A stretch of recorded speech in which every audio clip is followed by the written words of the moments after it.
To our amazing viewers at Cheating Tales Lab, we'd love to hear, which part of the world are you joining us from? Let us know. Now, let's dive into today's story. Chapter 1. The Ghost Return. Detective Jason Brock had been dead for 5 years, 3 months, and 16 days. At least, that's what the world believed. In reality, he had been living in the shadows of Detroit's underground, nursing wounds that went far deeper than the 3 bullet holes that nearly killed him that October night in 2019. The cramped apartment above Chin's electronics repair shop bore no resemblance to the suburban home he once shared with Amanda and their 7-year-old son, Timothy. Jason's reflection in the cracked mirror showed a man transformed. Leaner, harder, with premature gray threading through his dark hair and a jagged scar running from his left temple to his jaw. His once bright blue eyes now held the cold calculation of a man who had seen the worst of humanity and survived it. 5 years ago, Jason Brock had been Detroit PD's golden boy, youngest detective to make lieutenant, with a solve rate that made headlines and a reputation for integrity that was becoming rare in a department plagued by corruption scandals. He'd been partnered with Cameron Goldberg for 3 years, a smooth-talking detective with political aspirations and a charming smile that concealed his true nature. The Kozlov case had been their biggest break. Dmitry Kozlov ran the most sophisticated drug operation the city had ever seen, moving millions through a network of legitimate businesses while maintaining complete deniability. Jason had spent 18 months building an airtight case, following paper trails through shell companies and offshore accounts that Kozlov thought were invisible.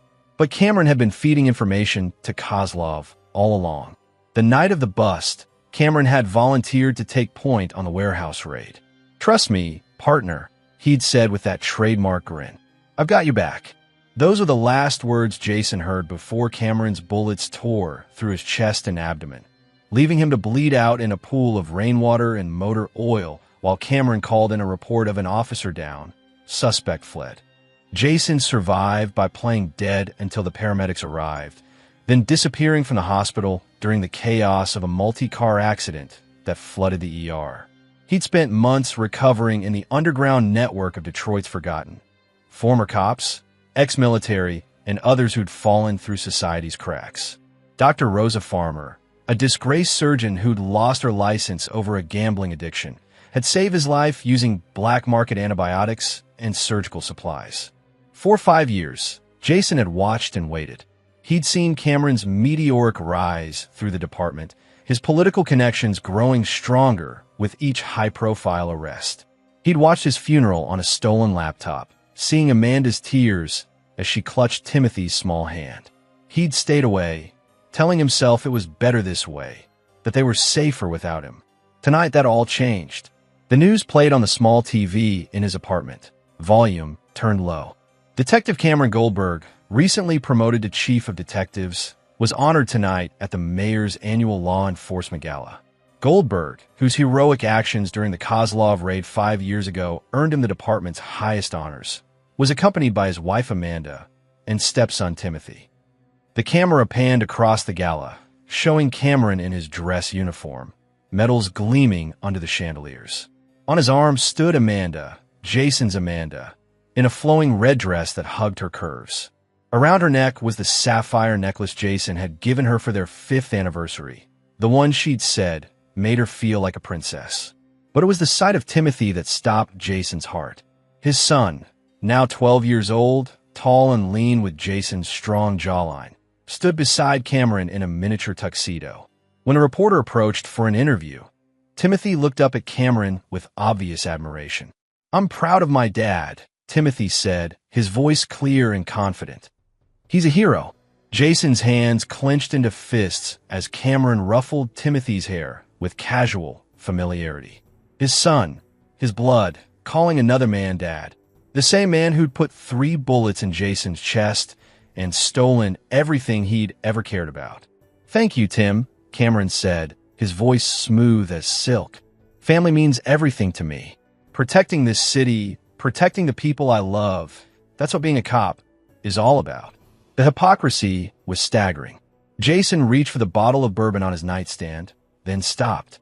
He'd sworn off alcohol 3 years ago, when he'd realized that drowning his sorrows wouldn't bring him justice. Tonight, he needed clarity, not numbness. He turned off the TV and walked to the closet where he kept his most precious possessions, a manila folder containing 5 years' worth of research, photographs, and evidence. Cameron Goldberg's life, dissected with surgical precision. His habits, his schedule, his weaknesses, his continued involvement with Dmitry Kozlov's organization, now hidden behind layers of political protection and departmental corruption.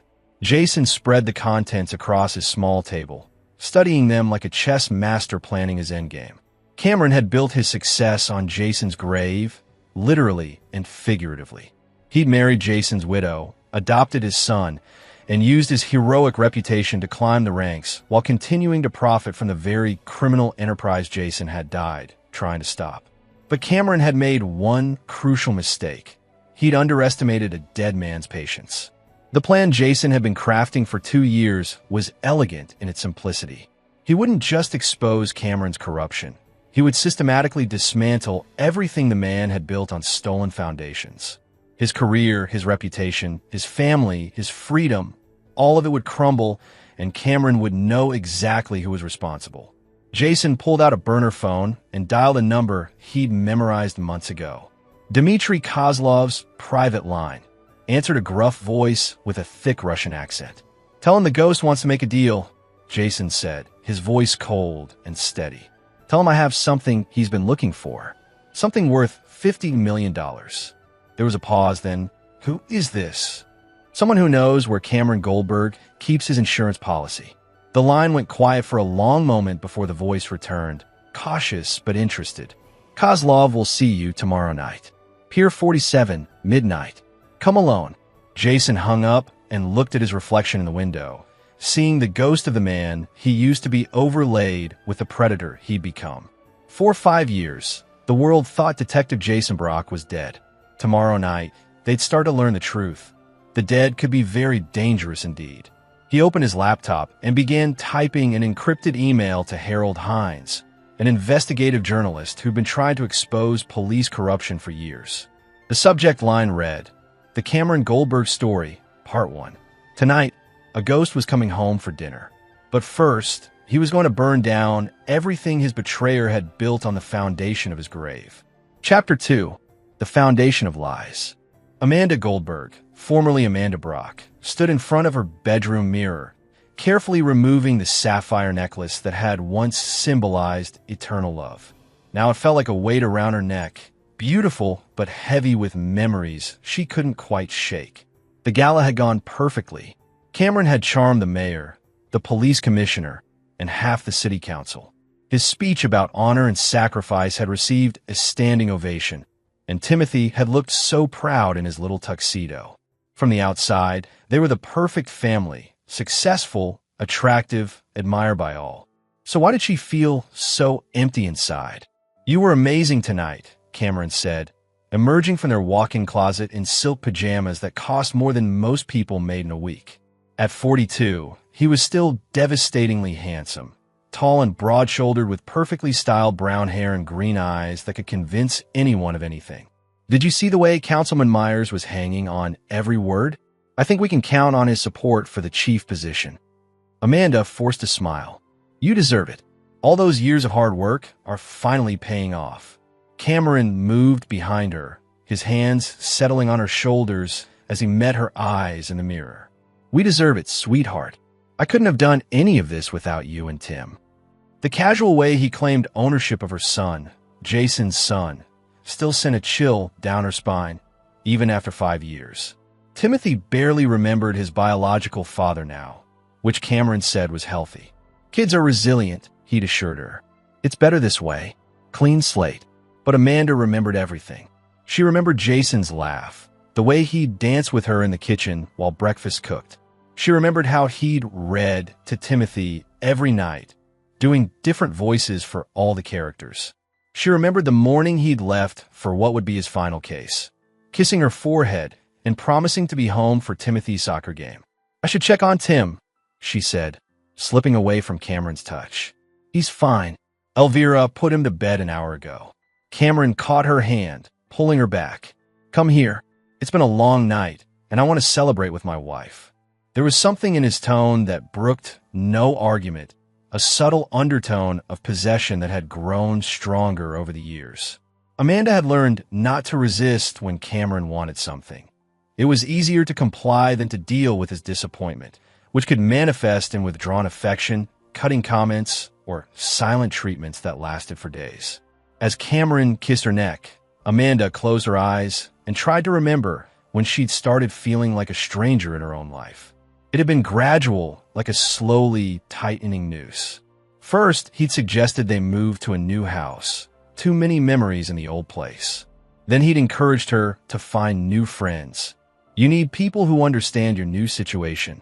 Slowly but surely, her world had shrunk until it revolved entirely around Cameron and his career. The next morning, Amanda sat in her gleaming kitchen, watching Timothy eat breakfast while scrolling through social media.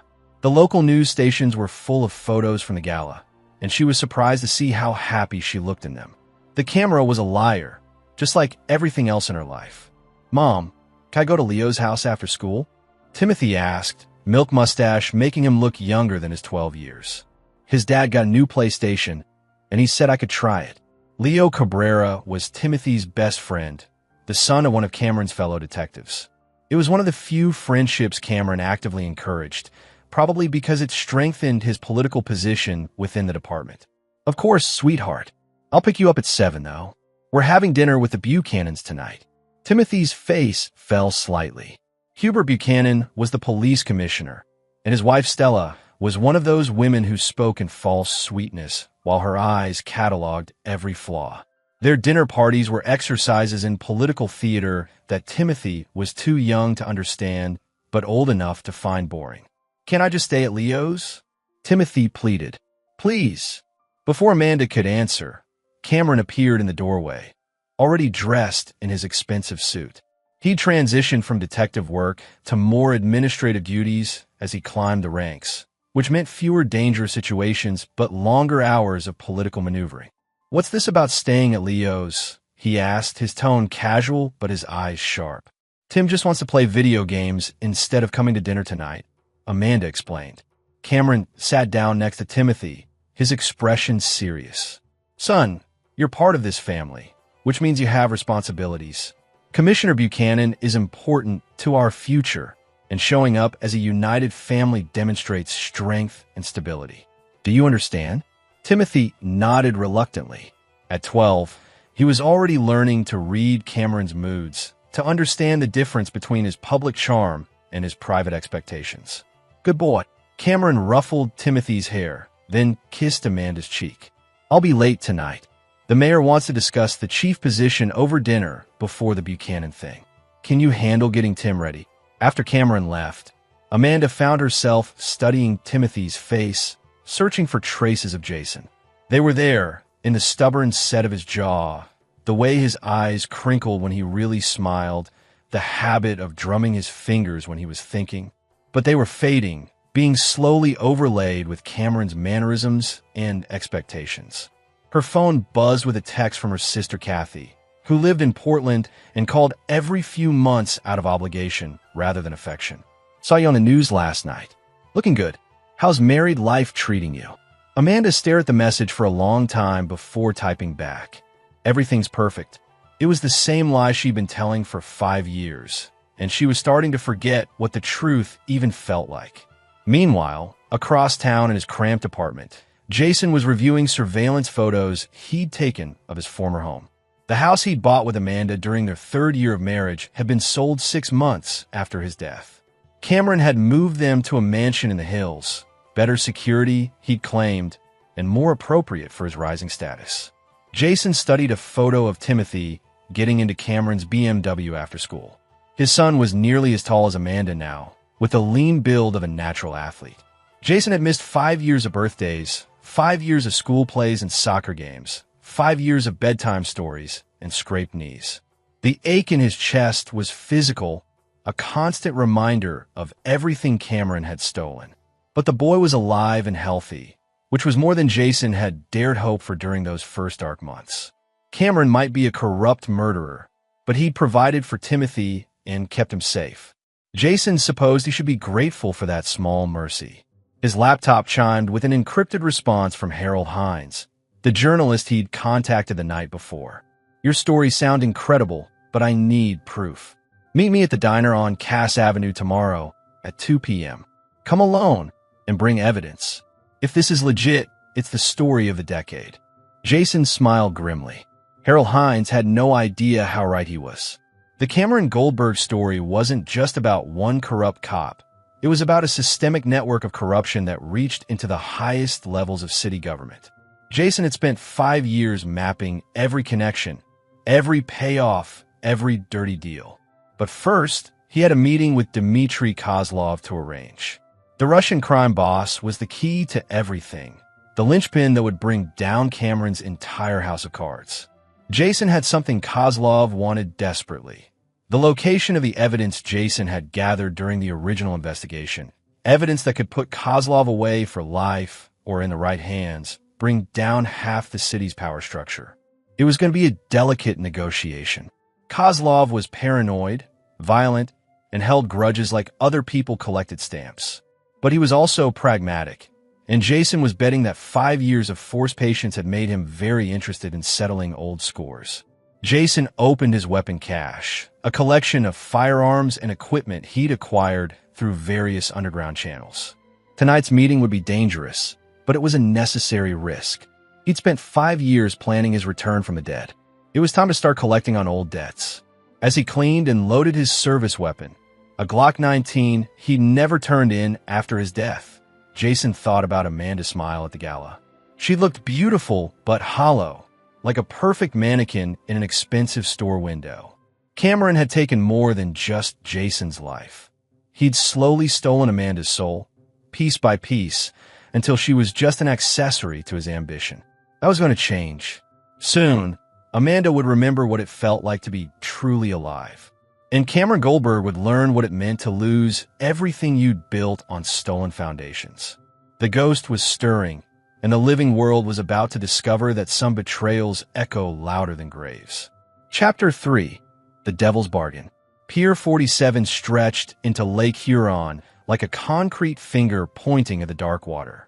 At midnight, the industrial docks were deserted except for the occasional security guard making rounds and the rats that scurried between shipping containers. Jason arrived 30 minutes early, using the time to scout potential escape routes and sniper positions. Dmitry Kozlov hadn't survived 20 years in organized crime by being careless. When his black Escalade pulled up at exactly midnight, followed by 2 additional vehicles, Jason counted at least 8 armed men. The Russian crime boss emerged from the middle vehicle, a compact man in his 50s with silver hair and cold gray eyes that had seen too much death. "You have interesting timing, Ghost," Kozlov said in accented English, his breath visible in the cold November air. 5 years, I wait for revenge on the man who destroyed my operation. 5 years, I plan how to make Cameron Goldberg pay. And now you appear, offering me what I most desire. Jason stepped out of the shadows, his hands visible but ready to draw the weapon concealed under his jacket. "What I'm offering is bigger than revenge, Kozlov. I'm offering you Cameron's entire network." Kozlov's eyebrows rose slightly. "Explain." "Cameron didn't just betray me. He's been playing all sides for years. The evidence I gathered before the raid included details of his arrangement with you, but it also documented his relationships with your competitors, the Colombians, the Italians, even the Nigerian syndicate. He's been selling information to everyone while skimming money from your operations and feeding the DEA just enough to maintain his cover." The Russian's face darkened. "You have proof of this." Jason pulled out a waterproof case and extracted a tablet computer. On the screen were bank records, recorded phone conversations, and surveillance photos spanning 5 years. Cameron's been building his own empire using intelligence from all the major players. He's got offshore accounts in 7 countries, a network of corrupt cops and politicians, and enough blackmail material to control half the city. Kozlov studied the data, his expression growing more dangerous with each revelation. "This son of a bitch has been playing us all. The question is, do you want revenge or do you want justice? What is difference?" Jason's smile was sharp as a blade. Revenge is putting a bullet in Cameron's head. Justice is destroying everything he's built and watching him lose it all piece by piece. His career, his reputation, his family, his freedom, everything he stole from me. Kozlov was quiet for a long moment, staring out at the dark water. When he spoke, his voice was soft and deadly. You want to use me to destroy corrupt cop? Why should I trust dead man with nothing to lose? Because I have something you need, and you have something I need. Jason closed the tablet. I know where Cameron keeps his insurance files, documents that could implicate half the city's power structure, including you. But I also know where he keeps the evidence that could put you away for life. I'm offering you a trade. What kind of trade? I help you eliminate Cameron and take over his network. In exchange, you help me get my family back and ensure Cameron lives long enough to see everything he's built crumble around him. Kozlov laughed, a sound like breaking glass.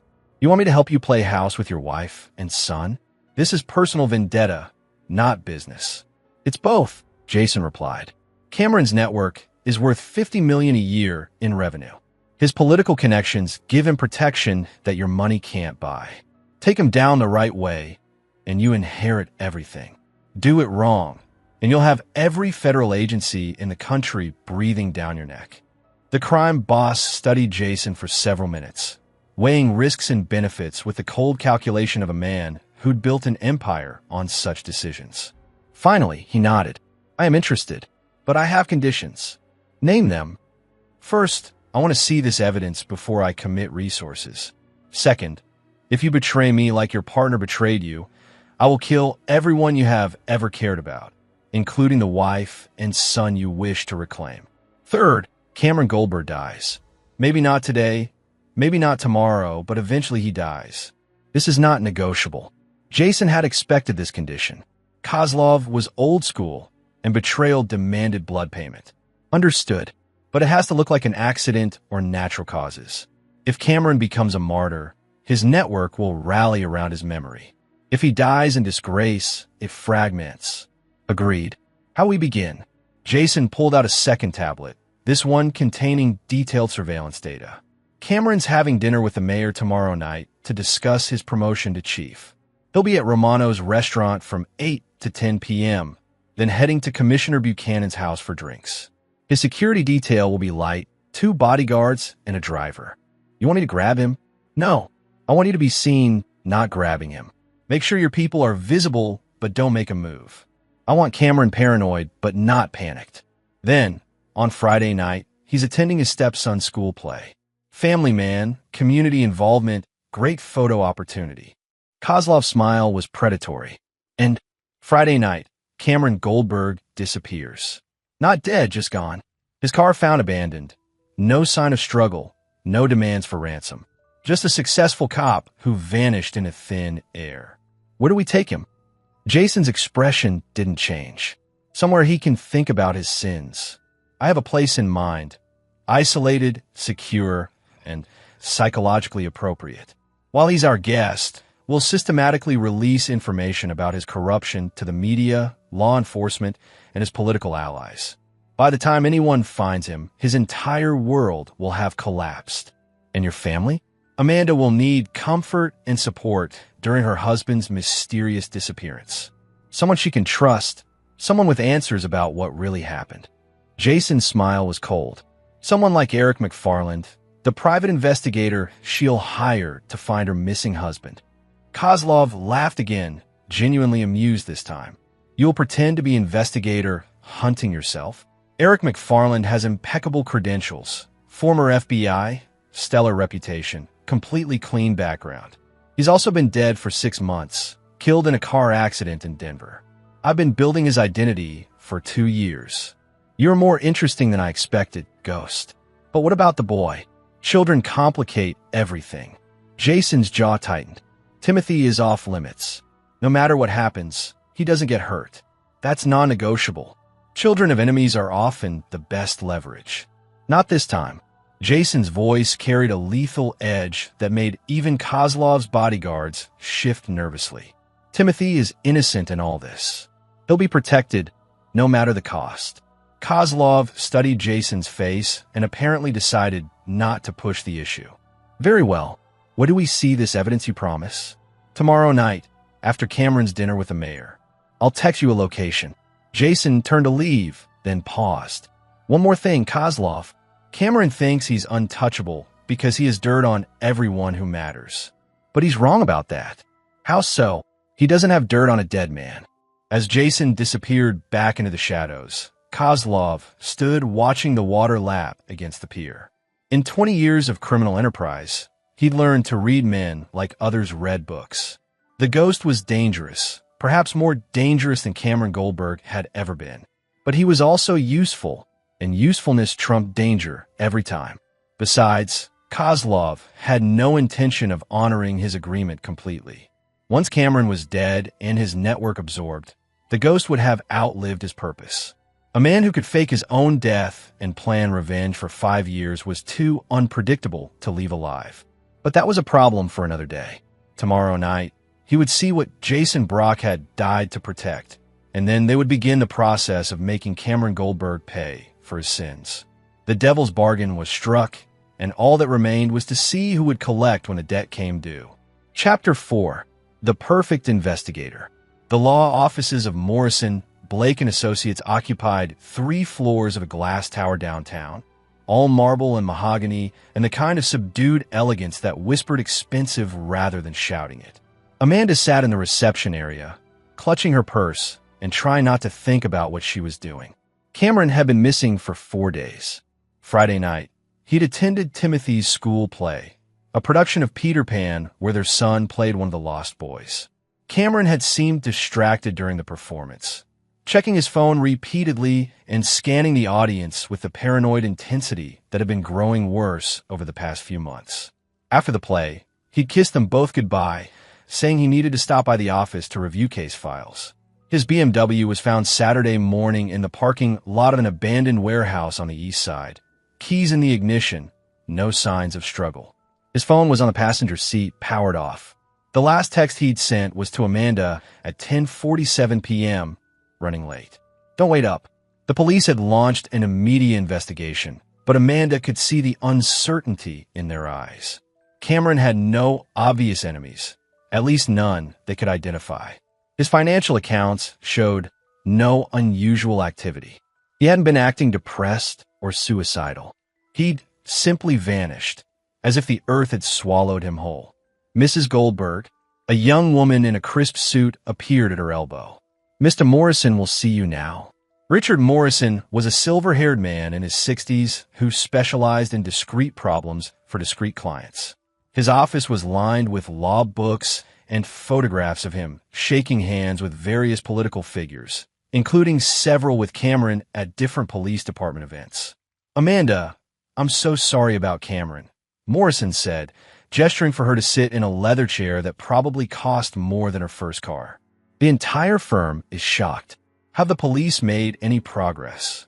Nothing yet, Amanda replied, surprised by how steady her voice sounded. They're treating it as a missing person case, but she trailed off, unable to voice her growing certainty that something terrible had happened. You need a private investigator, Morrison said gently. Someone with experience in cases like this, someone who can work independently of the police investigation. Do you have someone in mind? Morrison consulted a file on his desk. As a matter of fact, I do. Eric McFarland, former FBI, impeccable reputation, specializes in missing persons and corporate security. He's expensive, but given Cameron's position and the sensitive nature of this case, I think he's worth it. Amanda nodded, though privately she wondered how they'd afford an expensive investigator. Cameron's police salary was substantial, but their lifestyle consumed most of it. The house, the cars, Timothy's private school, Amanda's wardrobe. It all required careful budgeting even with Cameron's income. Can you arrange a meeting? Already done. He's flying in from Denver this afternoon. You can meet him at your house at 7 tonight, if that works for you. 3 hours later, Amanda stood in her kitchen making coffee she didn't want while Timothy did homework at the kitchen table. Her son had been unusually quiet since Cameron's disappearance, old enough to understand that something was seriously wrong, but too young to process the implications. Mom, Timothy looked up from his math homework. Is Cameron really coming back? The question hit Amanda like a physical blow. In the 4 days since Cameron had vanished, Timothy had started referring to him by his first name rather than Dad, a subtle but significant regression that spoke to his confusion and fear. I don't know, sweetheart, Amanda said honestly, but we're going to do everything we can to find him. The doorbell rang at exactly 7 o'clock. Amanda opened the door to find a man in his early 40s with prematurely gray hair and intelligent brown eyes. He was tall and lean, dressed in a well-tailored dark suit that somehow managed to look both expensive and practical. Mrs. Goldberg? I'm Eric McFarland. Richard Morrison asked me to look into your husband's disappearance. There was something familiar about his voice, a warmth that reminded her of something she couldn't quite place. His handshake was firm but gentle, and when he smiled, she felt the first stirring of hope she'd experienced in days. Please come in. Can I get you coffee? That would be great, thank you. Eric followed her into the living room, his eyes taking in details with professional efficiency. Amanda noticed he spent a long moment studying the family photographs on the mantelpiece. Pictures of her and Cameron at various police functions, Timothy's school photos, their wedding picture from 3 years ago. You have a beautiful home, Eric said, accepting the coffee cup. How long have you lived here? Almost 5 years. We moved here after. Amanda paused, realizing she rarely talked about her first marriage anymore. After my first husband died, Cameron thought a fresh start would be good for Timothy and me. I see. And Timothy is your son from your previous marriage?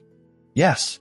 His father was killed in the line of duty when Timothy was 7. Cameron has been wonderful with him. He's the only father Timothy really remembers. Eric nodded sympathetically. That must have been difficult for all of you. Losing a parent is hard on children, but having a loving stepfather can make all the difference. Something in his tone made Amanda look at him more closely. There was an intensity in his brown eyes that seemed almost personal, as if he understood loss on a deeper level than professional sympathy would explain. Mr. McFarland, have we met before? You seem familiar somehow. Eric's expression didn't change, but Amanda thought she saw something flicker in his eyes. I don't think so. I have one of those faces. People often think they know me from somewhere. Timothy appeared in the doorway, drawn by curiosity about their visitor. Eric's attention shifted to the boy, and Amanda was surprised to see what looked like pain flash across the investigator's features before he regained his professional composure. You must be Timothy, Eric said, standing to offer his hand. I'm Eric McFarland. I'm going to help your mom find Cameron. Timothy shook hands solemnly. Are you a police officer? I used to work for the FBI, but now I'm a private investigator. That means I help people solve problems that the regular police might not have time for. Do you think Cameron is okay? Timothy asked with the direct honesty that only children could manage. Eric crouched down to Timothy's eye level, his expression serious. I don't know yet, Tim, but I promise you this. I'm going to do everything I can to find out what happened to him and bring him home if possible. Can you help me do that? Timothy nodded eagerly. What do you need me to do? Just keep being brave and taking care of your mom. And if you remember anything unusual about the last few days, anything that seemed different about Cameron or anything strange that happened, you tell me, okay? After Timothy went back to his homework, Eric pulled out a tablet and began asking detailed questions about Cameron's routine, his work habits, his relationships with colleagues. Amanda found herself talking more freely than she had with the police, sharing details about Cameron's increasing paranoia and stress over the past few months. He'd been getting calls at odd hours, she said. When I asked about them, he'd say they were work-related, but he seemed tense afterward. And he'd started checking the locks obsessively before bed, looking out windows like he expected to see something. Any idea what might have triggered this behavior? Amanda hesitated. There was an incident about 6 weeks ago. Cameron said someone had been following him, watching the house. He increased our security system and started carrying his service weapon even when he was off duty. Eric made notes on his tablet. Did he file a report about being followed? He said he handled it internally. Cameron was always protective of his reputation. He wouldn't want rumors spreading about him being paranoid or unstable. I'll need access to his home office, his computer, anything that might give me insight into his current cases or concerns. Amanda led him upstairs to Cameron's study, a room she'd rarely entered during their marriage. Eric spent several minutes examining the space, noting the high-end security system, the locked filing cabinets, and the desktop computer that required a password she didn't know. Mrs. Goldberg, Amanda, I need to ask you something, and I want you to think carefully before you answer. All right, is there any possibility that Cameron's disappearance is voluntary? That he might have had reasons to leave on his own? The question hung in the air like a challenge. Amanda thought about the expensive suits, the mysterious phone calls, the way Cameron had been spending money lately without explaining where it came from. I don't know, she said finally. A week ago, I would have said absolutely not. But now, there are things about Cameron that I never really understood. Parts of his life he kept separate from our family. Eric nodded as if her answer confirmed something he'd already suspected. I'm going to need 48 hours to run background checks and examine the physical evidence. In the meantime, I want you and Timothy to be extra careful. Until we know why Cameron disappeared, we have to assume he might be in danger too. You think someone took him? I think Cameron Goldberg was a man with secrets, and secrets can be dangerous things. I'm going to find out what those secrets were, and that should lead us to answers about what happened to him. As Eric prepared to leave, Amanda walked him to the door. In the porch light, she studied his face again, that nagging sense of familiarity stronger than ever. Mr. McFarland, are you sure we haven't met? There's something about you. Eric paused with his hand on the door handle. For a moment, Amanda thought he was going to say something important, something that would explain the intensity in his eyes and the way he'd looked at Timothy. Instead, he simply said, I have a face that reminds people of their past. Sometimes that's helpful in my line of work. People trust me because I seem familiar. After he left, Amanda stood in her empty house and tried to shake the feeling that Eric McFarland was much more than he appeared to be. There had been something in his voice when he promised Timothy he'd bring Cameron home. Not just professional determination, but personal investment. She was still thinking about it 2 hours later when she received a text from an unknown number. Your husband had many secrets, Amanda. Some of them died with other people. Be careful who you trust. The past has a way of coming back to life. Amanda stared at the message until her hand started shaking, then deleted it and checked the locks on all the doors. Outside her window, she thought she saw a figure standing under the streetlight, watching her house. But when she looked again, there was nothing there except shadows and the growing certainty that her perfect life had been built on foundations of sand. Chapter 5, Unraveling Threads. The abandoned Packard plant on Detroit's east side had been a monument to industrial decay for 30 years. Its broken windows and rusted machinery made it a perfect place for activities that required privacy, which was why Dmitry Kozlov had chosen it as a temporary prison for Cameron Goldberg. Cameron hung from chains in what had once been the plant's administrative office, his face swollen and bloody from 3 days of conversations with Kozlov's men.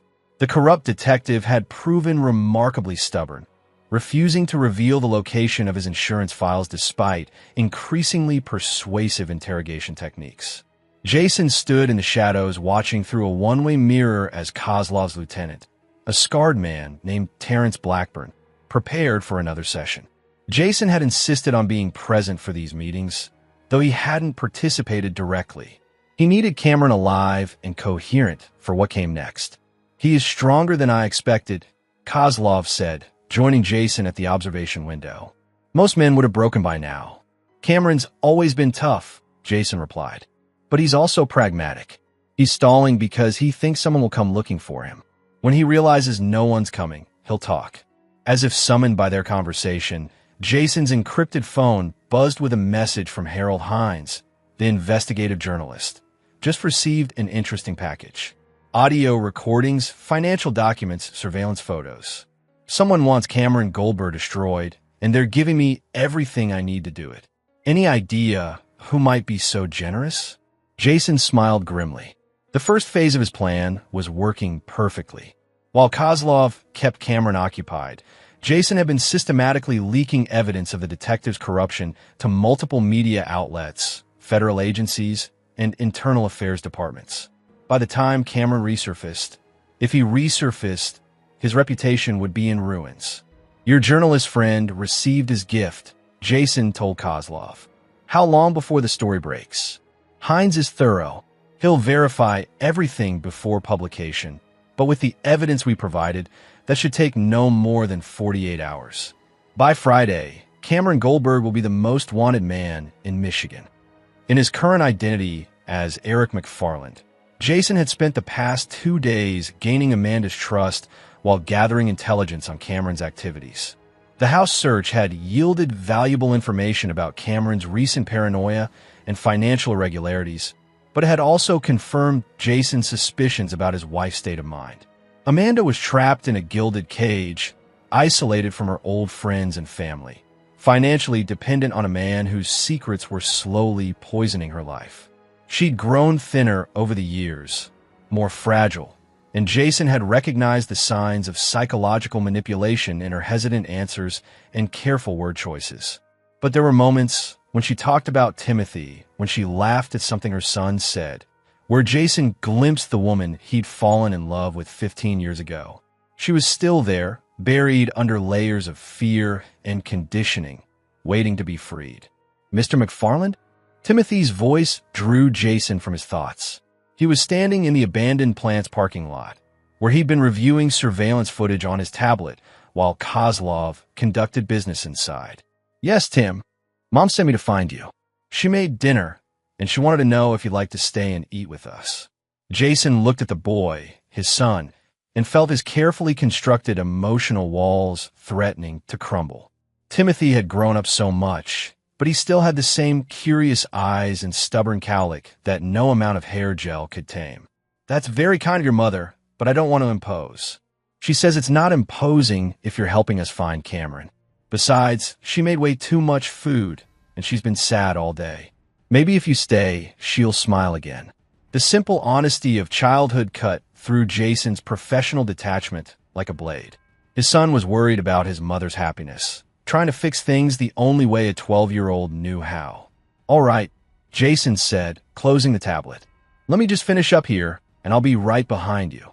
30 minutes later, Jason sat at his own kitchen table, though Amanda and Timothy didn't know that, eating pot roast and listening to his son talk about school. Timothy was explaining the complexities of 7th grade social dynamics with the serious intensity that children brought to such matters, and Amanda was smiling for the first time since Jason had met her as Eric McFarland. Cameron never really liked hearing about school stuff, Timothy said, cutting his meat with careful precision. He said it was important to focus on bigger things like my grades and college preparation. But Mr. McFarland seems interested in everything. Amanda glanced at Jason with something that might have been gratitude. Eric's a good listener. It's probably useful in his job. It is, Jason agreed. You can learn a lot about people by paying attention to what they think is important. Timothy, what kind of things did Cameron think were important? The boy considered this seriously. Success, reputation. He was always talking about how people saw our family, whether we were setting a good example. He said appearances mattered because people judge you by how you present yourself. That's true to some extent, Jason said carefully. But sometimes people become so focused on how things look that they forget about how things actually are. What matters is being honest and kind, not just looking successful. Cameron said honesty was a luxury that poor people couldn't afford. Timothy replied, repeating what was obviously a direct quote.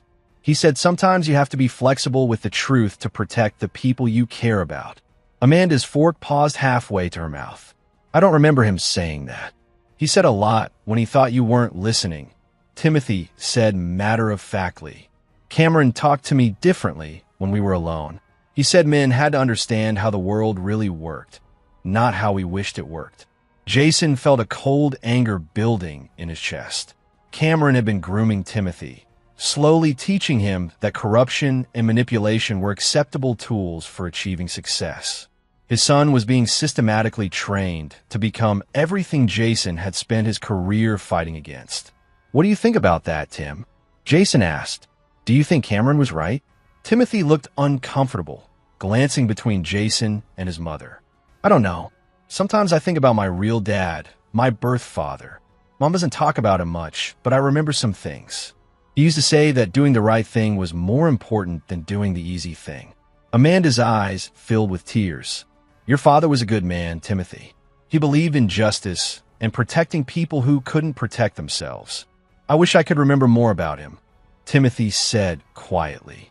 Sometimes I dream about him, but when I wake up, I can't remember what he looked like. Jason had to grip his fork tightly to keep his hand from shaking. His son dreamed about him, but couldn't remember his face. The magnitude of what Cameron had stolen from them both was almost overwhelming. Would you like to remember more about your father? Jason asked, his voice carefully neutral. Timothy nodded eagerly. Cameron said it was better to focus on the future instead of living in the past, but I want to know who my dad was. I want to know if I'm like him. Amanda reached across the table to squeeze Timothy's hand. You're very much like your father, sweetheart. You have his sense of justice and his compassionate heart. After dinner, while Timothy worked on homework upstairs, Jason helped Amanda clear the dishes. They worked in comfortable silence for several minutes before Amanda spoke. You're good with him. Timothy doesn't open up to many adults, but he trusts you. He's a remarkable kid. You've done a wonderful job raising him. I've made mistakes, Amanda said softly. I let Cameron convince me that Timothy needed to forget his father, that it was healthier to move on completely. But watching him tonight, seeing how hungry he is for those memories, I think I may have done him a disservice. Jason turned to face her, studying the profile that had haunted his dreams for 5 years. It's never too late to correct mistakes, Amanda. Children are resilient, but they also need to understand where they come from. I don't have many pictures left. Cameron said they were too painful for me to keep around, so we put them in storage. But maybe it's time to bring some of them back out. I think that would be good for both of you. Amanda turned to meet his eyes, and Jason saw something shift in her expression. Eric, can I ask you something personal? Of course. Are you married? Do you have children? The questions hit harder than Jason had expected. No, I'm not married. I was once, but she died several years ago. We never had children. It wasn't entirely a lie. His marriage to Amanda had died the night Cameron shot him, and the children they planned to have together had died with it. I'm sorry for your loss, Amanda said softly. Is that why you became an investigator? To help other people find the answers you couldn't find? Jason nodded, not trusting his voice. In a way, she'd understood him perfectly. He had become Eric McFarland to find the answers that Jason Brock had died seeking. I should go, he said, glancing at his watch. But I'll be back tomorrow morning. I want to interview some of Cameron's colleagues, see if anyone noticed unusual behavior or heard rumors about threats. Eric, Amanda caught his arm as he reached for his coat. Thank you for everything, for listening to Timothy, for giving me hope that we might find answers, for making me feel like I'm not going through this alone. Her touch burned through the fabric of his sleeve, and Jason had to force himself not to pull her into his arms. She was so close, he could smell her perfume. The same scent she'd worn on their wedding day, the same one that had clung to his uniform shirt when he'd kissed her goodbye for the last time. You're not alone, Amanda, he said quietly. I promise you that. As Jason drove away from the house he'd once called home, his encrypted phone buzzed with another message from Harold Hines. Story drops tomorrow morning. Hope you're ready for the shitstorm that's coming. Jason smiled grimly. The shitstorm was exactly what he'd been planning for 5 years. By tomorrow night, Cameron Goldberg would be a pariah. His political allies would be scrambling for cover, and the foundation of his stolen empire would be cracking. But first, Jason had one more visit to make. It was time to have a conversation with his old partner about the price of betrayal and the patience of dead men. The ghost was ready to introduce himself properly, and Cameron Goldberg was about to learn that some graves were shallower than they appeared. Chapter 6, The House of Cards Falls. The headline screamed across the front page of the Detroit Free Press. Top Cop's Secret Empire. Exclusive investigation reveals massive corruption network. Below, it was a photograph of Cameron in his dress uniform, smiling confidently at a police ceremony from 2 years ago. Harold Hines had done his job perfectly. The article laid out 5 years of documented corruption with surgical precision, Detailed financial records showing millions in unexplained income, recorded conversations with known criminals, evidence of evidence tampering and witness intimidation. But the most damaging revelation was the connection to the Kozlov organization and the implication that Cameron had been a double agent from the beginning. Amanda sat at her kitchen table, reading the story for the third time, while Timothy ate cereal before school. Her son kept glancing at her with worried eyes, clearly aware that something significant had happened, but too young to understand the full implications. "Mom, is that about Cameron?" Amanda folded the newspaper, trying to compose herself. "Yes, sweetheart. There are some very serious accusations about things Cameron might have done at work. Bad things, very bad things. But they're just accusations right now. We don't know if they're true." But even as she said it, Amanda knew they were true.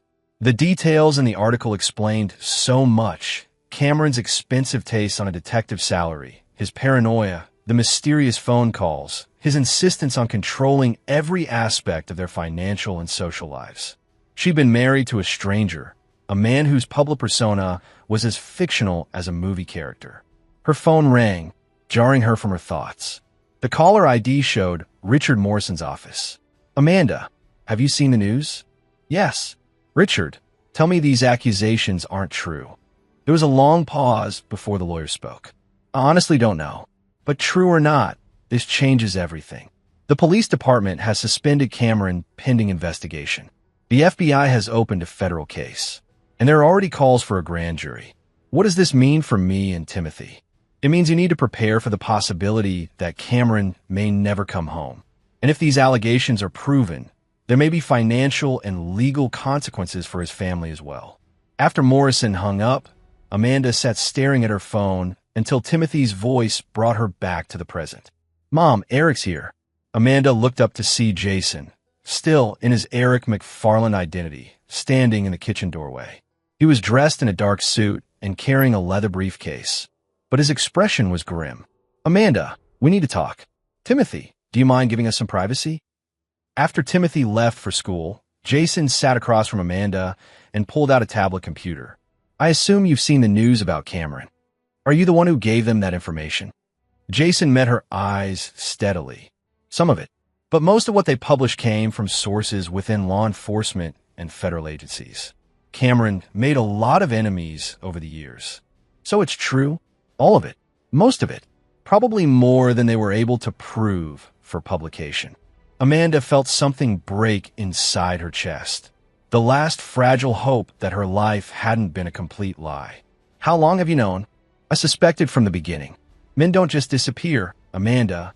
They run, or they're taken, or they're killed. Given Cameron's position and resources, voluntary disappearance was always the most likely scenario." "You think he just left us?" Jason chose his words carefully. "I think Cameron found himself in a situation where his options were limited, and he made the choice that seemed best for his own survival." Amanda laughed bitterly. "So he abandoned us to save himself. Left me and Timothy to deal with the fallout of his crimes." "That's one possibility. But there's another scenario we need to consider, which is that Cameron didn't disappear voluntarily, that someone who knew about his activities decided to settle accounts." The implication hung in the air between them. Amanda had read enough crime novels to understand what Jason was suggesting, that Cameron might be dead, killed by criminals or competitors who had scores to settle. If that's true, then Timothy and I might be in danger. Yes, which is why I think you should consider leaving Detroit, at least temporarily. Do you have family somewhere you could stay? Amanda thought about her sister Kathy in Portland, who'd barely spoken to her since she married Cameron. About her parents, who'd never approved of her quick second marriage and had grown increasingly distant over the years. "I can't just run away. Timothy's life is here, his school, his friends. And if Cameron is still alive, if he comes back." "Amanda." Jason's voice was gentle but firm. "Cameron is not coming back. Whether he's dead or hiding, the man you married no longer exists. The FBI investigation will reveal assets you didn't know about, crimes you never suspected. Your marriage was built on lies, and now those lies are going to destroy everything he touched." The words hit her like physical blows. Amanda buried her face in her hands, overwhelmed by the magnitude of her situation. Her husband was either dead or a fugitive. Her marriage was a fraud. Her financial security was probably non-existent. And her son's future was suddenly uncertain. What am I supposed to tell Timothy? The truth. Age-appropriate versions of it, but the truth. He's going to hear things at school, see things on the news. Better that he hears it from you first. How do you tell a 12-year-old that the man he called dad was a criminal who abandoned them? Jason was quiet for a long moment, and when he spoke, his voice carried a weight of personal pain. You tell him that sometimes adults make terrible choices, but that doesn't mean he's responsible for those choices. You tell him that his worth as a person isn't determined by what Cameron did or didn't do. And you tell him that no matter what happens, you love him and you'll protect him. Amanda looked up, studying Jason's face. There was something in his expression, a deep understanding of loss and betrayal that went beyond professional experience. You sound like you're speaking from personal experience.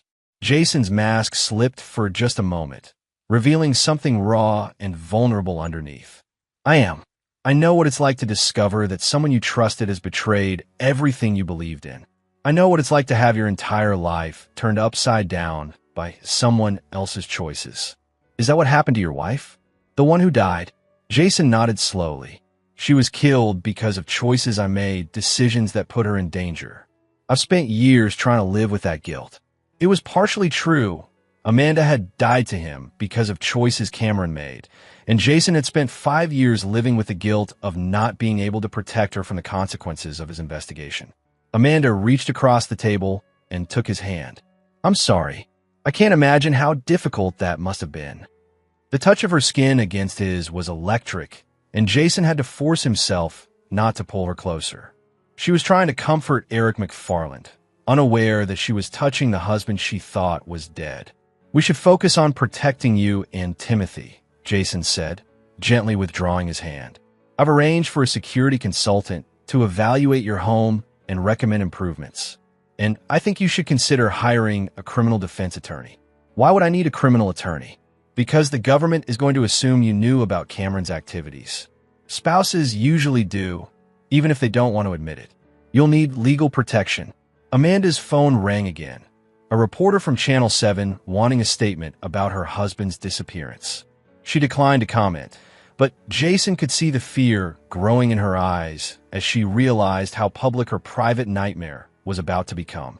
There's something else, Jason said after she hung up. I've been investigating Cameron's finances, and there are some irregularities that concern me. He pulled out financial documents, carefully edited versions of Cameron's actual records.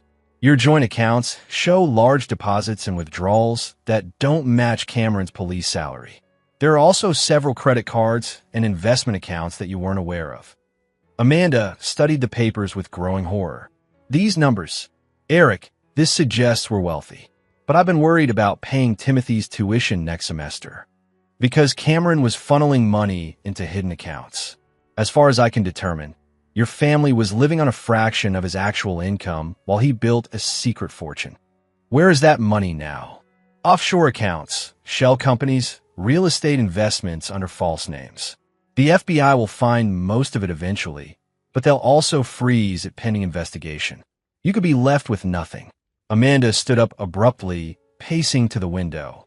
Outside, she could see news vans setting up across the street, reporters preparing for the feeding frenzy that would consume her life for the foreseeable future. I don't understand how this happened, she said quietly. How did I live with someone for 5 years and not see who he really was? Jason joined her at the window, standing close enough to smell her perfume. Because Cameron was very good at compartmentalizing his life. He showed you exactly what he wanted you to see and hid everything else. But there must have been signs. Things I should have noticed. Maybe.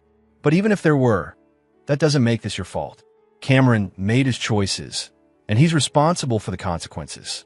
Amanda turned to face him, and Jason saw tears in her eyes. What am I going to do, Eric? How do I rebuild our lives after this? The question hung between them, loaded with implications neither of them could openly acknowledge. Jason wanted to tell her the truth, that he was her husband, that he'd come back from the dead to protect her and Timothy, that he would spend the rest of his life making up for the 5 years they'd lost. Instead, he said, one day at a time, "You're stronger than you realize, Amanda. You survived losing your first husband and built a new life. You can do it again. I don't feel strong. I feel like everything I believed about my life was a lie. Not everything. Timothy is real. Your love for him is real. The life you build from now on will be real." Amanda nodded, wiping her eyes. "Will you help me? I know I'm not technically your client anymore, since it looks like Cameron disappeared voluntarily, but I don't know who else to trust."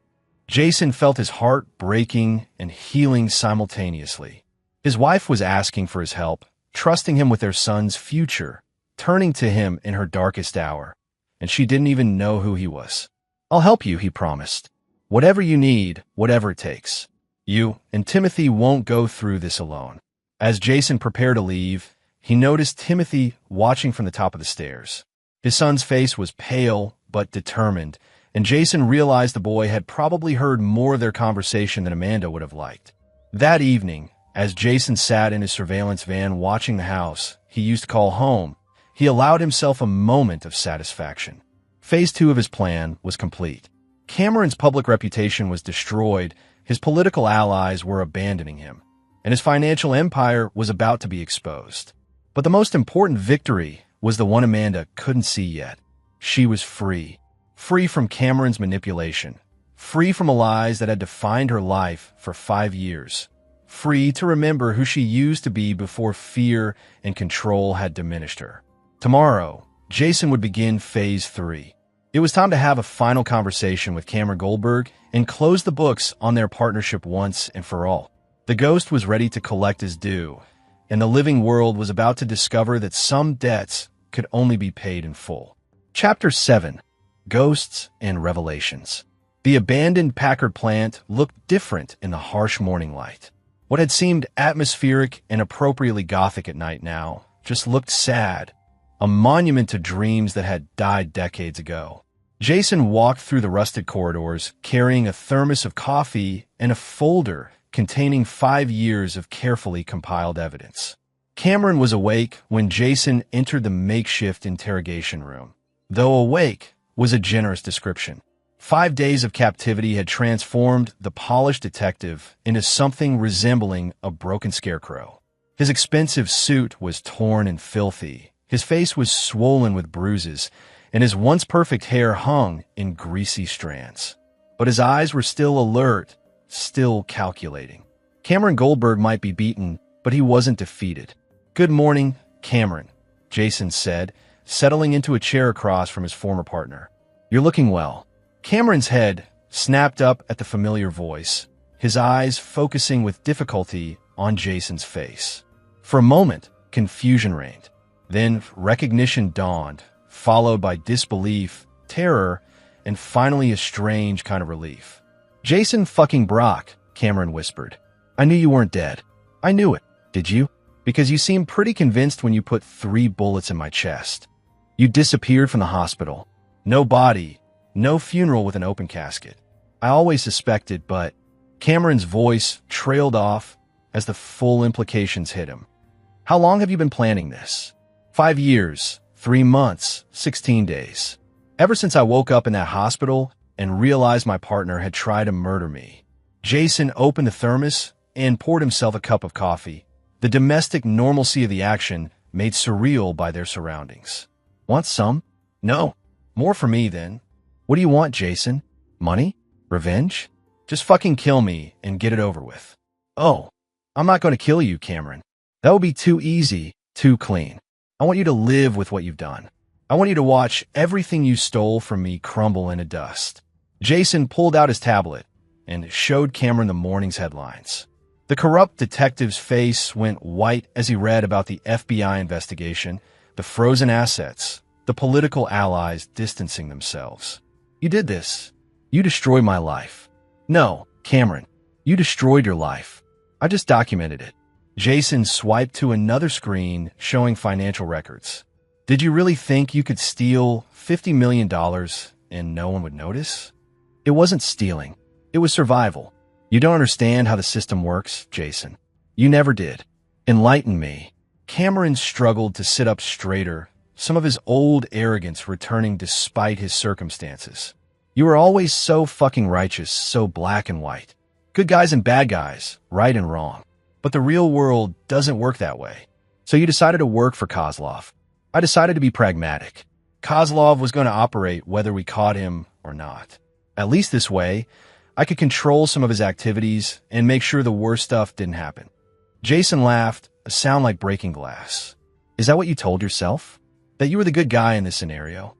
I protected people, Jason. I kept Kozlov from expanding into schools and neighborhoods. I prevented wars between rival gangs. I saved lives. You took bribes. You destroyed evidence. You murdered a police officer. I made hard choices that someone with your limited worldview couldn't understand. Jason leaned forward, his voice dropping to a whisper. Cameron, I want you to think very carefully about your next words. I've spent 5 years documenting every crime you've committed, every life you've destroyed, every family you've torn apart. I have recordings of you ordering the deaths of witnesses. I have financial records showing payments to corrupt judges and politicians. I have photographs of you meeting with cartel representatives. He paused, letting the words sink in. But most importantly, I have video footage of you shooting me in that warehouse. High definition, multiple angles, completely damning evidence that you attempted to murder a fellow police officer. Cameron's face went ashen. That's impossible. There were no cameras in that warehouse. There were. I'd set up surveillance equipment days before the raid, expecting something like this. I knew someone in the department was feeding information to Kozlov. I just didn't know it was my partner. Jason showed Cameron a still frame from the video. Crystal clear footage of Cameron raising his service weapon and firing at point-blank range. This video has been copied and stored in 7 different locations. If something happens to me, it goes to the FBI, the State Attorney General, the Detroit Police Internal Affairs Division, and 3 major news outlets. Your only chance of avoiding the death penalty is my continued good health. Cameron stared at the image of his own betrayal, seeing his carefully constructed narrative collapsing in real time. What do you want? Justice. For me, for Amanda, for Timothy, and for every person whose life you've destroyed over the past 5 years. Amanda and Timothy are fine. I took care of them. Jason's control snapped. In one fluid motion, he was across the room, his hands wrapped around Cameron's throat. You stole my family. You made my son call you dad. You turned my wife into a frightened shell of herself. You call that taking care of them? Cameron gasped for air, his bound hands unable to fight back. Jason held him for several seconds before releasing his grip and stepping back. You want to know what taking care of them looks like? Jason pulled out his phone and showed Cameron photos from the previous night. Amanda and Timothy having dinner, laughing at something Timothy had said, looking relaxed for the first time in months. That's what they look like when they're not afraid, when they're not walking on eggshells around a man who controls every aspect of their lives. Cameron studied the photos, and something like genuine pain flickered across his face. I love them.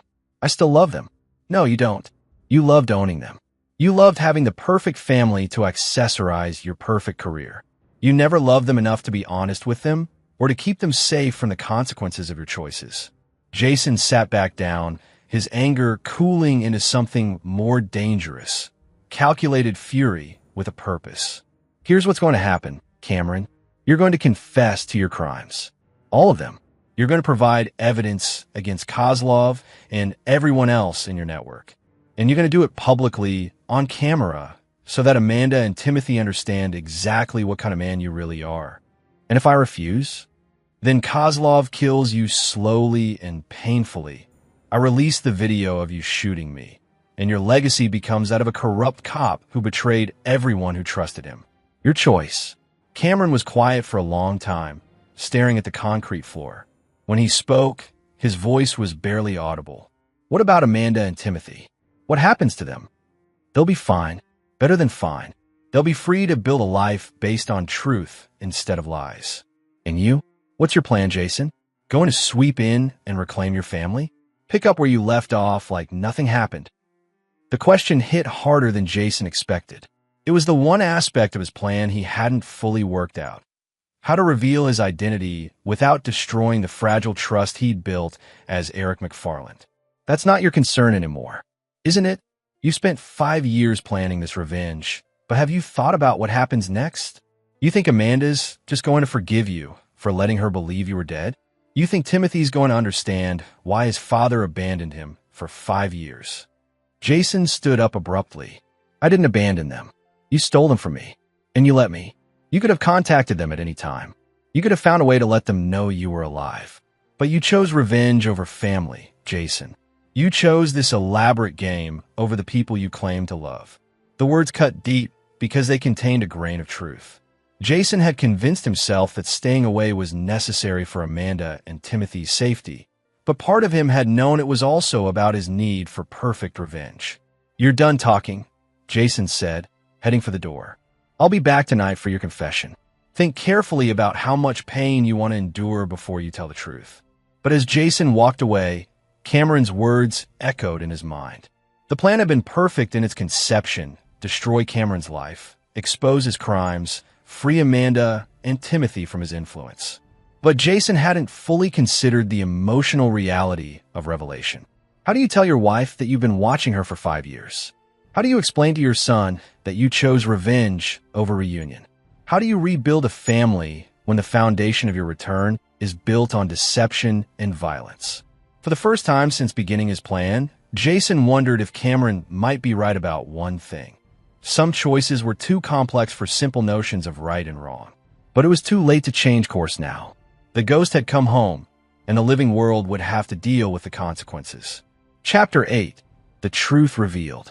Amanda stood at Timothy's bedroom door, watching her son pack his backpack for what might be their last morning in Detroit. Eric had convinced her to accept his sister's invitation to stay in Portland temporarily, until the media attention died down and the FBI investigation reached its conclusion. Timothy moved with the careful precision of a child trying to maintain control in an uncontrollable situation. He folded each shirt exactly, lined up his books by size, and placed his few remaining photographs of Cameron face down in the bottom of the bag. You don't have to take those, Amanda said gently, if you want to leave them behind. I want to remember, Timothy said without looking up. Not because I miss him, but because I want to remember how it felt to be fooled, so it doesn't happen again. The wisdom in her 12-year-old son's words broke Amanda's heart. Timothy was processing Cameron's betrayal with a maturity that no child should need to possess. Tim, you know that none of this is your fault, right?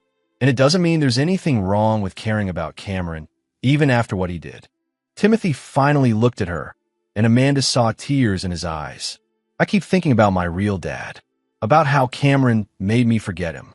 What if I can't remember what he was really like? What if all I remember is what Cameron told me? Amanda sat on Timothy's bed, pulling him down beside her. Your father was the best man I've ever known. He was honest and brave and kind. He made me laugh every day, and he loved you more than anything in the world. Tell me about him. Real stories, not just that he was a good cop. Amanda smiled, remembering. He used to sing in the shower, terrible singing, completely off-key. And he was afraid of spiders, which was embarrassing for such a tough guy. He made me kill them while he stood on a chair. Timothy laughed despite his tears. Really? Really? And when you were little, he'd read you the same story every night, where the wild things are. But he'd change Max's name to Timothy and make up new adventures. I remember that. Sort of. I thought it was just a dream. It wasn't a dream, sweetheart. Your father loved telling you stories. He said you had the best imagination of any kid he'd ever met. They were interrupted by the doorbell. Amanda went downstairs to find Eric on her doorstep, but something was different about him today. He seemed tense, almost nervous, and he was carrying a manila envelope that he clutched like it contained something precious. We need to talk, he said. All of us. Before you leave for Portland. Amanda called Timothy downstairs, and they gathered in the living room. Eric sat across from them, the envelope on his lap, his expression serious. I haven't been completely honest with you, he began, about who I am and why I'm really here.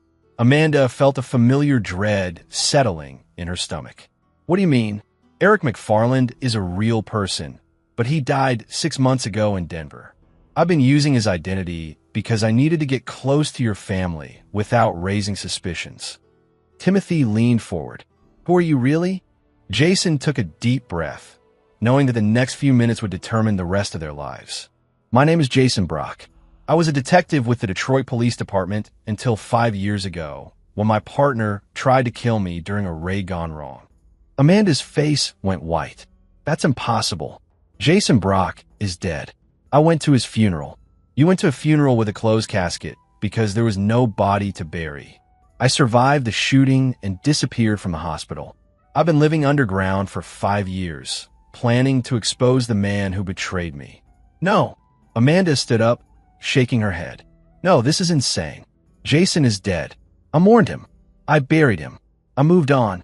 Cameron shot me 3 times and left me to die in that warehouse. He told you I was killed by suspects, but he was the one who pulled the trigger." Jason opened the envelope and pulled out a photograph, his police academy graduation picture. He handed it to Timothy, whose eyes grew wide as he studied the image. "Mom," Timothy whispered. "It's him. It's my dad." Amanda snatched the photograph, comparing it to Jason's face. The bone structure was the same, but 5 years of hard living had changed him dramatically. The scar on his left temple, the gray in his hair, the weight he'd lost. It had created an effective disguise. "This is impossible," she repeated, but her voice was shaking. Jason pulled out more photographs, pictures of Amanda and Timothy he'd taken over the years, surveillance shots that showed his long vigil. "I've been watching over you both, making sure you were safe, waiting for the right time to expose Cameron and come home. Watching us." Amanda's voice rose. "You've been watching us for 5 years and never said anything? Never let us know you were alive?" "I couldn't. Cameron had to believe I was dead, or he would have killed you and Timothy to cover his tracks. The only way to protect you was to stay hidden until I could gather enough evidence to destroy him." Timothy stood up slowly, still staring at the photograph. "Are you really my dad?" Jason's voice broke. "Yes, Tim. I'm your father." Timothy launched himself across the room, throwing his arms around Jason's neck. "I knew it. I knew you weren't really dead. I could feel it." But Amanda remained standing, her face a mask of shock and anger. 5 years. 5 years I believed you were dead. 5 years I grieved for you. 5 years Timothy grew up without his father." "Amanda, no." Her voice cracked like a whip. "You don't get to explain this away. You let me marry another man. You let him adopt Timothy. You watched us live with our murderer and said nothing. If I had revealed myself earlier, Cameron would have killed all of us. I needed time to build a case that would destroy him completely. So you chose revenge over family." The words hung in the air like an accusation. Jason felt Timothy's arms tighten around his neck, but he could see the doubt creeping into his son's eyes as he processed Amanda's words. "I chose justice," Jason said quietly, "and I chose to keep you both alive. By lying to us, by manipulating us, by playing the same games Cameron played." Amanda was crying now, overwhelmed by the magnitude of the deception. "How am I supposed to trust you? How do I know this isn't just another lie, another manipulation?" Jason pulled out his phone and showed her a video file. "This is footage from the warehouse the night Cameron shot me. I had hidden cameras recording everything." The video was devastating in its clarity. Cameron raising his weapon, firing 3 shots, then calmly calling in a false report about suspects fleeing the scene. Amanda watched her second husband attempt to murder her first husband, saw the casual efficiency with which he destroyed their family. "He's confessed to everything," Jason said. "The corruption, the murders, the money laundering. It's all on record now." "Where is he?" Amanda asked. "Somewhere safe. Somewhere he can't hurt anyone else." Timothy pulled back to look at Jason's face. "Are you going to kill him?" The directness of the question caught Jason off guard. "No, Tim. He's going to face justice through the legal system. But you want to kill him." Jason met his son's eyes and saw an intelligence that was both heartbreaking and encouraging. Timothy understood more about the situation than anyone had given him credit for. "Yes," Jason admitted. "Part of me wants to kill him for what he did to our family. But that's not who I want to be, and it's not who I want you to think your father is." Amanda sank into a chair, emotionally exhausted. What happens now? Do we just pick up where we left off? Pretend the last 5 years didn't happen? I don't know, Jason said honestly. I don't know how we move forward from this. I only know that I love you both, and I want to try. Timothy looked between his parents, seeing the adults in his life struggling with questions that had no easy answers. Finally, he spoke with the clarity that only children possess. I missed you every day, he told Jason. Even when I couldn't remember your face, I missed you. And I'm glad you're not dead. But Mom's right. You hurt us by staying away. You made choices that were supposed to protect us, but they hurt us anyway. Jason nodded, accepting his son's judgment. You're right. I made the best decisions I could with the information I had, but that doesn't mean they were the right decisions. So what do we do now? Timothy asked. Amanda looked at Jason, seeing her husband's face overlaid with 5 years of secrets and pain. I don't know if I can forgive you. Not right away. Maybe not ever. I understand. But Timothy deserves to know his father. And you deserve the chance to be the parent you should have been. Jason felt hope stirring in his chest. What are you saying? I'm saying we take this slow. We figure out how to be a family again, if that's even possible. But no more lies, Jason. No more secrets. If we're going to try this, it has to be based on complete honesty. No more lies, Jason agreed. I promise. Timothy looked at both his parents, then reached out to take their hands. Can we go to Portland together? All 3 of us. Amanda and Jason exchanged a look that contained 5 years of pain, loss, and the tentative possibility of healing. Yeah, Amanda said finally. I think we can do that. Outside, news vans were gathering again as word of Cameron's confession spread through law enforcement circles. But inside the house, a family was taking its first tentative steps toward reconstruction. The ghost had come home, but now he had to learn how to be human again. Chapter 9, Resurrection. 6 months later, the small house in Portland's Hawthorne district was nothing like the mansion Cameron had bought in Detroit. It had 2 bedrooms, 1 bathroom, and a kitchen that required creative maneuvering when more than one person tried to cook. But it had something their old house had never possessed: peace. Jason stood at the kitchen window, watching Timothy play basketball in the backyard with his new friend Marcus from down the street. His son had grown 2 inches since leaving Detroit, and his laugh came easier now. The nightmares about Cameron had mostly stopped, replaced by dreams about his future. He's getting tall, Amanda said, joining Jason at the window. She was dressed for work. Her new job at a nonprofit legal clinic paid a fraction of what Cameron's salary had provided, but gave her a sense of purpose she'd forgotten she could have. He's got your stubborn streak, Jason observed. He keeps insisting he can make that jump shot from the corner, even though he's still too short. He'll get there. He's patient when he wants something badly enough. They'd all learned patience over the past 6 months. The transition hadn't been easy.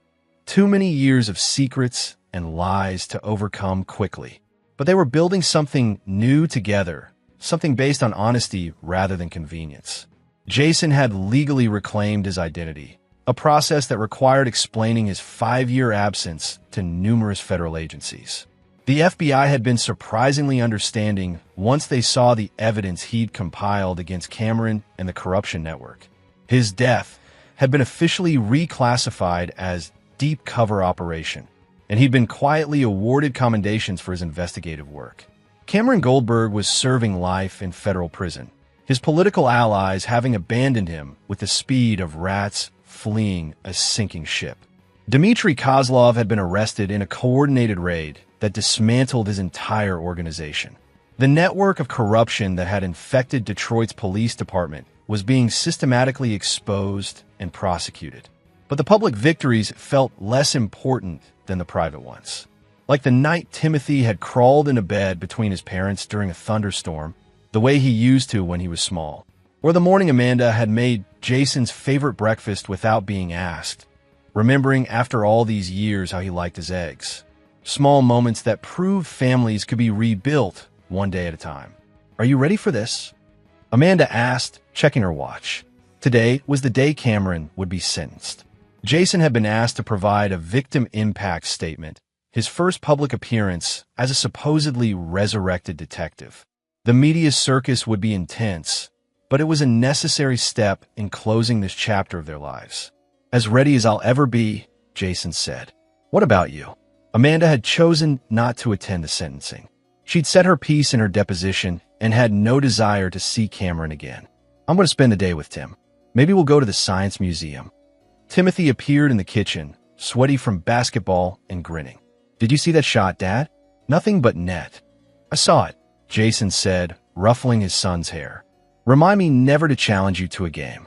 "You could try, but I'd demolish you," Timothy said with 12-year-old confidence. Then his expression grew more serious. "Are you nervous about today?"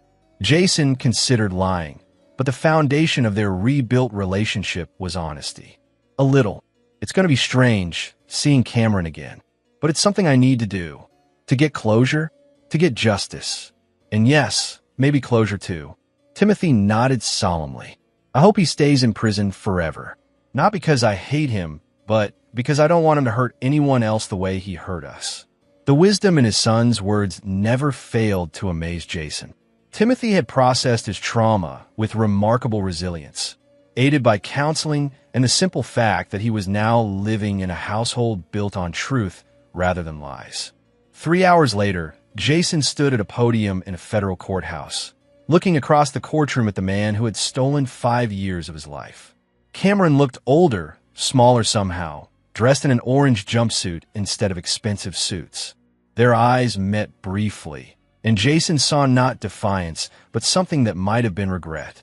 "Your Honor," Jason began, "Cameron Goldberg was my partner, my friend, and the man I trusted to watch my back. When he shot me and left me to die, he didn't just attempt murder. He murdered the man I used to be." He spoke for 10 minutes about the impact of Cameron's betrayal, not just on himself, but on his family.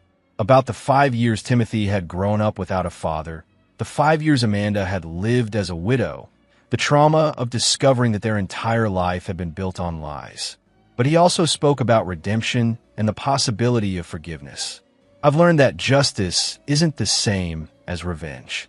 Justice requires acknowledging the full truth of what happened and accepting responsibility for our choices.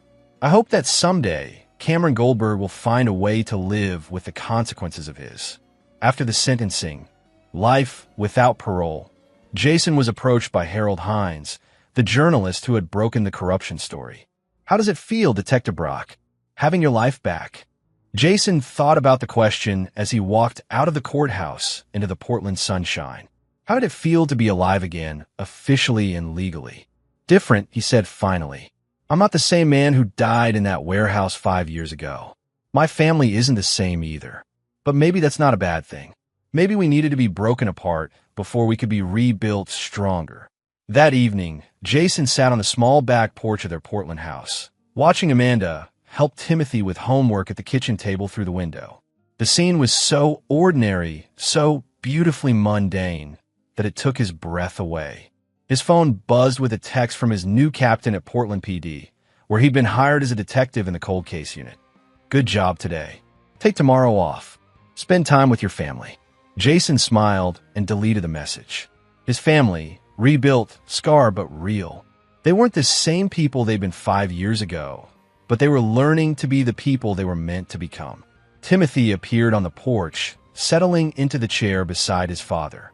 "Mom's making dinner. She want to know if you're hungry." "Starving," Jason admitted. "Dad, can I ask you something?" "Always.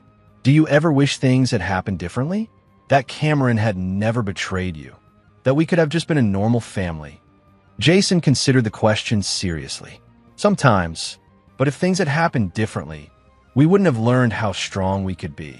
We wouldn't have learned that love isn't about perfect circumstances. It's about choosing each other even when things are hard." Timothy nodded, processing this with the gravity he brought to all important conversations. "I'm glad you came back. Even though it was complicated and scary, I'm glad you found a way to come home." "Me too, Tim. Me too." As father and son sat together in the fading light, Amanda appeared in the doorway. "Dinner's ready. And before you ask, yes, I made your favorite dessert." Jason stood up, putting his arm around Timothy's shoulders. "What are we waiting for?" They walked into the house together. Not the family they used to be, but the family they had chosen to become. Outside, the city moved on with its millions of individual stories of love and loss and redemption. But inside their small house in Portland, three people sat down to dinner and talked about their day, their plans for tomorrow, and the future they were building together one moment at a time. The ghost had been laid to rest.